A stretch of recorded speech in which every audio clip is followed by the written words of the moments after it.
Assalamualaikum warahmatullahi wabarakatuh. Perkenalkan, nama saya Deni Marita Wijayanti dengan NIM 20212121146. Di sini saya akan membacakan dan menjelaskan beberapa ayat Al-Quran yang berkaitan dengan khomer, zakat, sholat, dan aurat. Yang pertama, saya akan membacakan Quran surat An-Nisa ayat 43 beserta artinya. A'udzu billahi minasyaitonir rajim. Bismillahirrahmanirrahim. Ya ayyuhalladzina amanu la taqrabus salata wa antum sukara. لا تقربوا الصلاة وأنتم سكارى حتى تعلموا ما تقولون ولا جنوبا إلا عابري سبيل حتى تغتسلوا وإن كنتم مرضى أو على سفر أو جاء أحد منكم من الغائط أو لامستم النساء فلم تجدوا ماء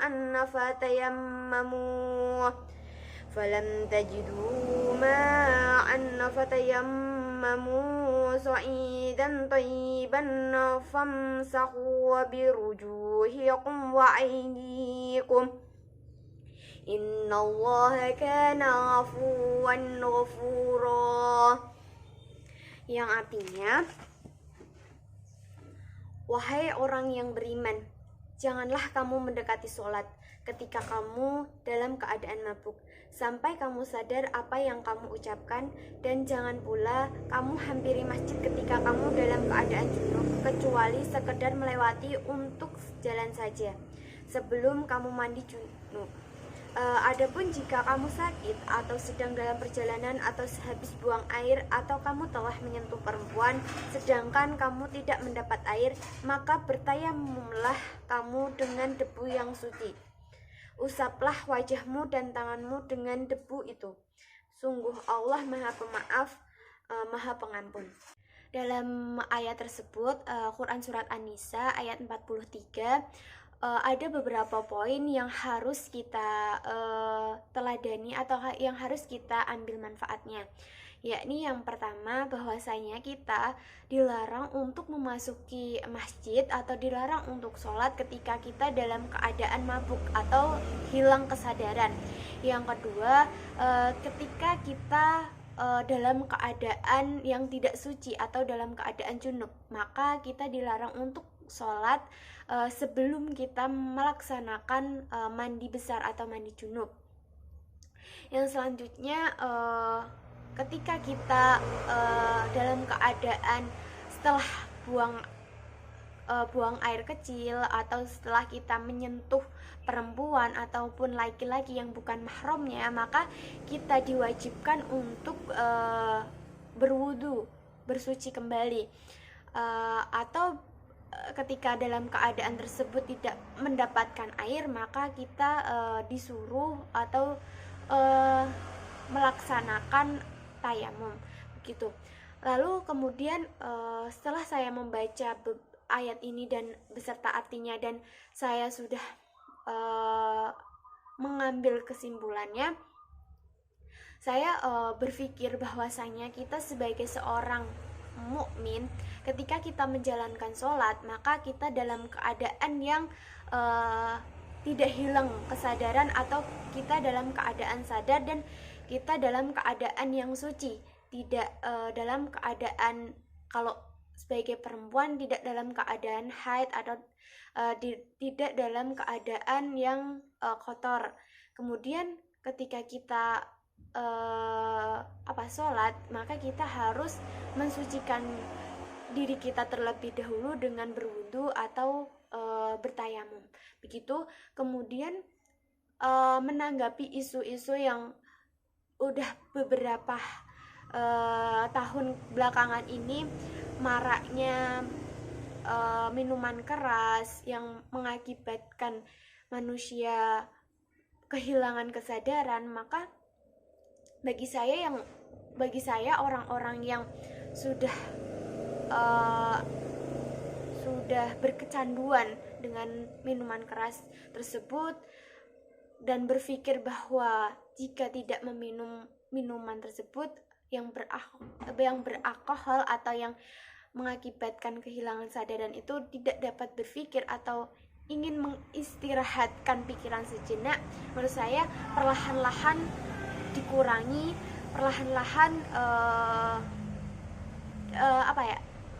dipikir untuk meminumnya itu 4 sampai 5 jam sebelum kita memasuki waktu sholat,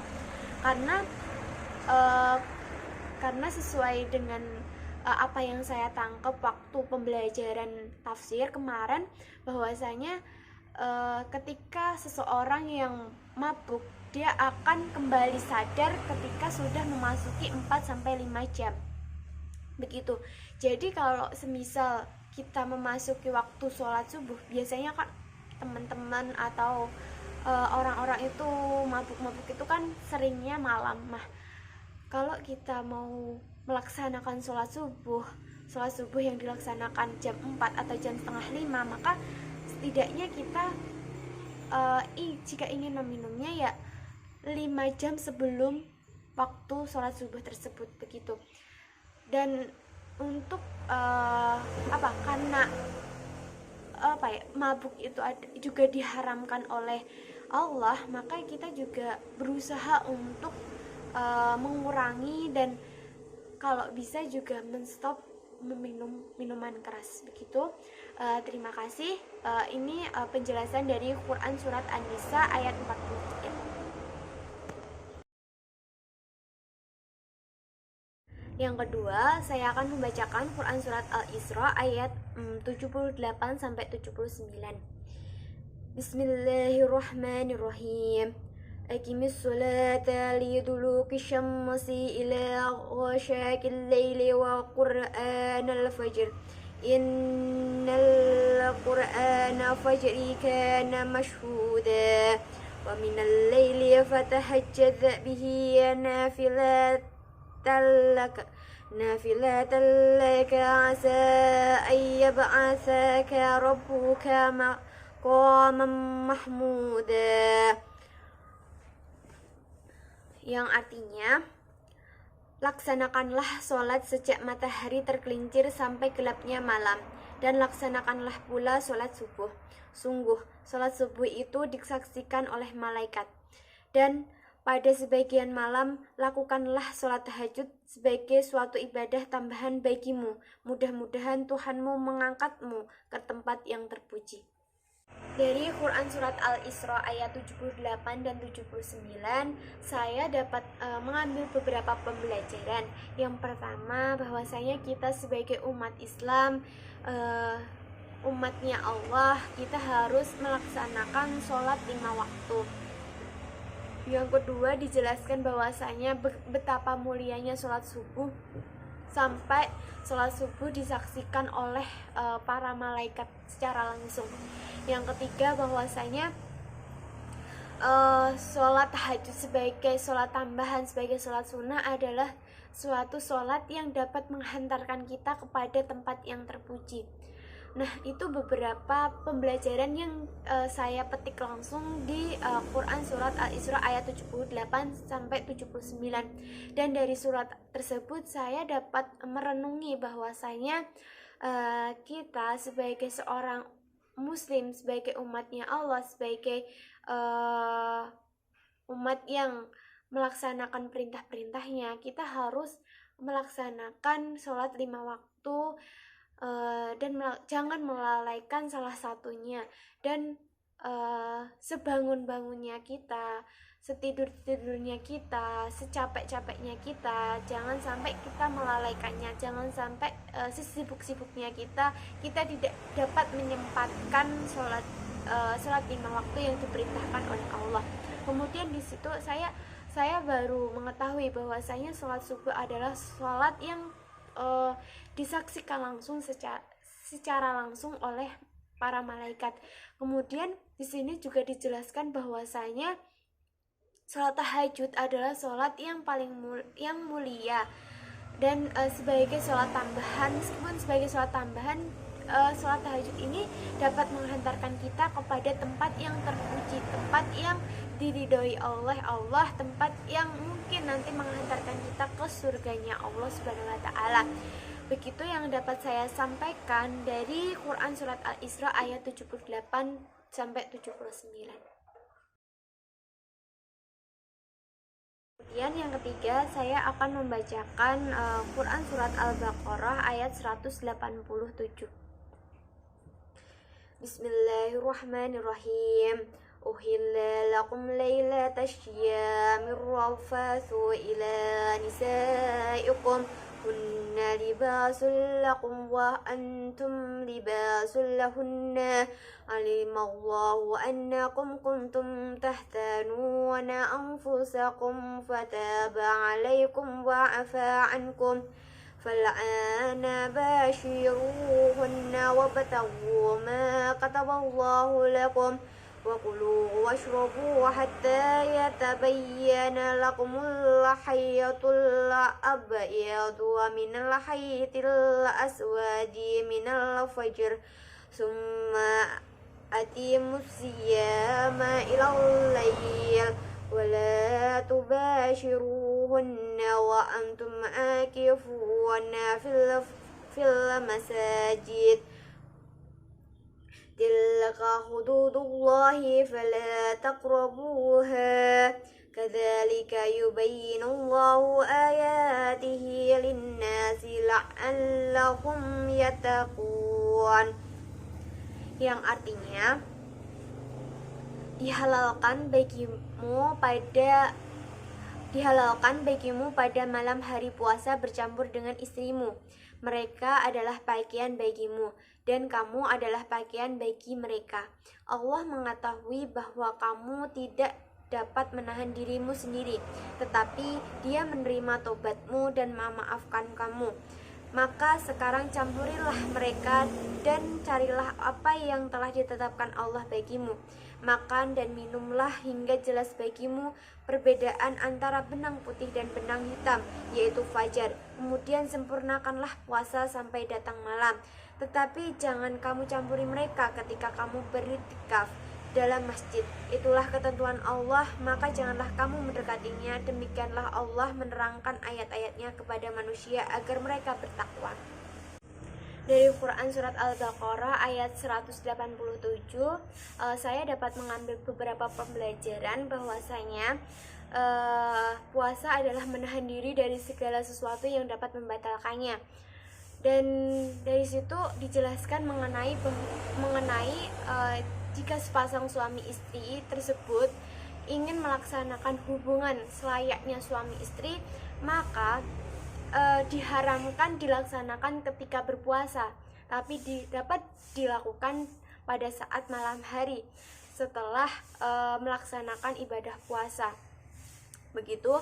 Kemudian dari ayat tersebut saya dapat merenungi bahwasanya puasa itu bukan hanya menahan makan dan minum saja, tapi menahan segala sesuatu yang membatalkan puasa tersebut, dimana menahan hasrat, dimana menahan hawa seksualitas yang tinggi kepada pasangannya atau bagaimanapun tersebut. Hal tersebut karena mungkin jika kita melakukan hubungan tersebut, kita akan dalam biologis mungkin kita akan kecapean atau kita dapat menghilangkan kesadaran kita dalam melaksanakan ibadah kepada Allah Subhanahu wa taala. Karena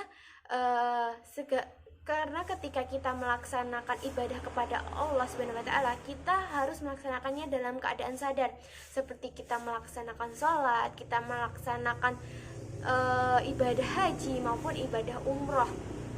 Begitu pula dengan kita saat melaksanakan zakat. Kan kalau kita dalam keadaan tidak berakal atau dalam keadaan kita gila, berarti kita tidak melaksanakan zakat, tapi kita tetap wajib zakat begitu. Terima kasih.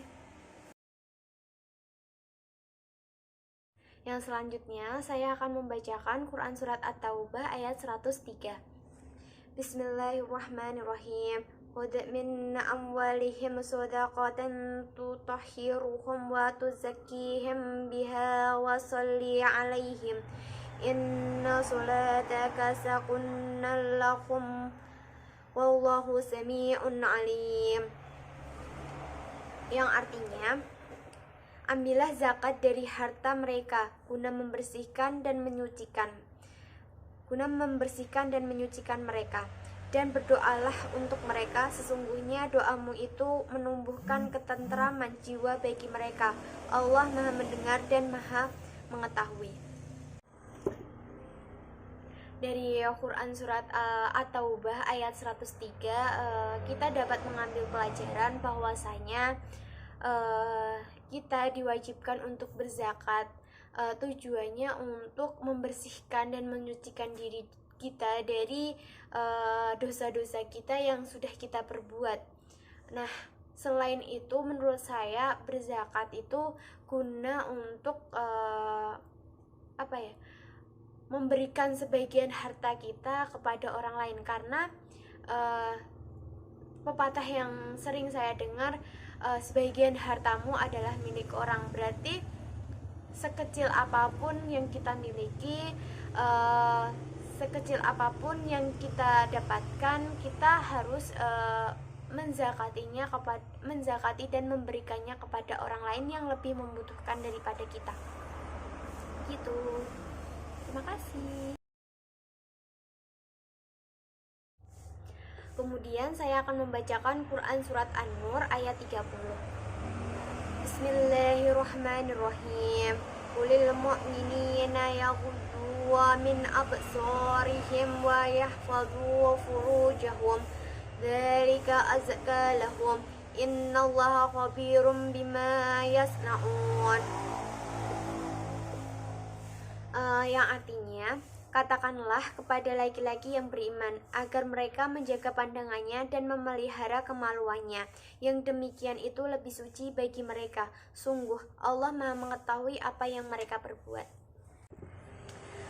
Dari Quran Surat An-Nur ayat 30 di sini saya mendapat pembelajaran bahwasanya kita sebagai umat muslim, laki-laki maupun perempuan, meskipun di sini disebutkan laki-laki, tapi laki-laki maupun perempuan, kita harus menjaga pandangan kita terhadap sesuatu yang tidak selayaknya kita untuk lihat.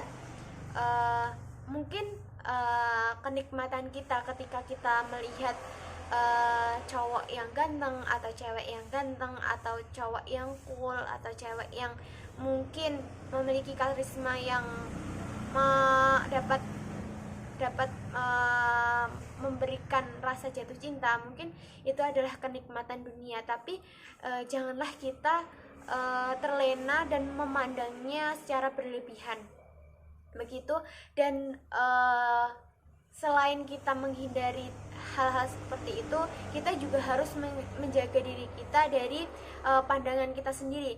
Kita harus menstop, kita harus mengurangi pandangan kita terhadap orang lain. Kemudian selain menjaga pandangan, kita juga harus menjaga kemaluan kita. Maksud dari menjaga kemaluan menurut saya, kita mungkin sebagai remaja, mungkin kita menjaga apa-apa yang ada di dalam tubuh kita, secara fisik, yang mungkin kelihatan atau mungkin yang tidak kelihatan. Kita harus menjaganya dari apa yang dapat menyesatkan kita, apa yang dapat membuat hawa nafsu, lawan dari kita itu nafsu terhadap kita gitu. Karena